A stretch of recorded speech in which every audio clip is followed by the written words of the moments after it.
là si nàng lo long lệ đẹp nàng đùng càng hòn đi tha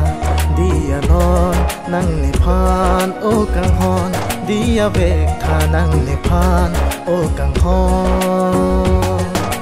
đi bọn để càng hòn nàng leo về tiền đô thắc thế cái kì sống bông với đa son biển vì vô linh đô nàng phan nàng khét long lệ tì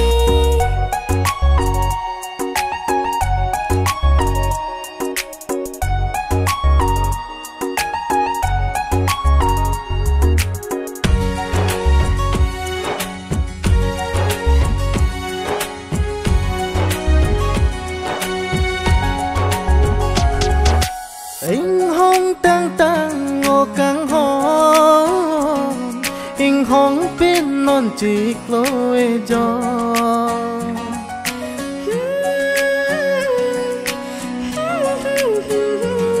nàng sẽ lên po ca son sẽ nàng pe tăng rom rom nàng lea về lea đâu thế kì nè lea về nàng ta bia lê lá chiếc lơ e chân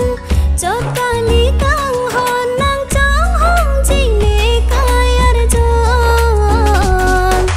bị bọn để càng hòn nàng lea về tiền đô thắc thế cái kì sống bông với đa son biển vì vô linh đô nàng phan nàng khét long lệ tì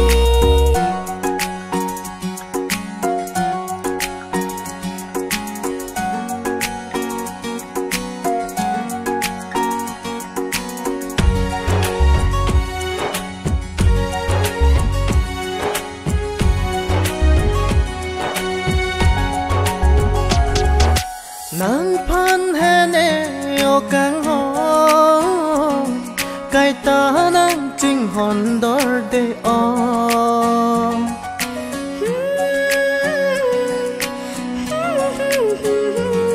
lòng un e lo bon ne nàng son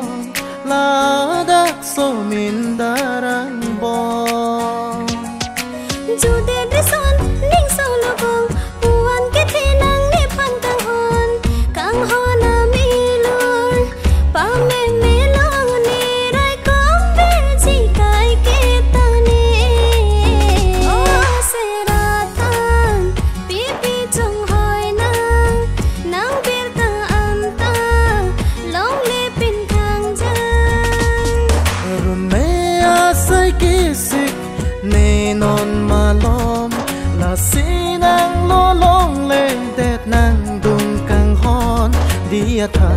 đi non nàng nề phan ô càng hòn đi về tha nàng nề phan ô càng hòn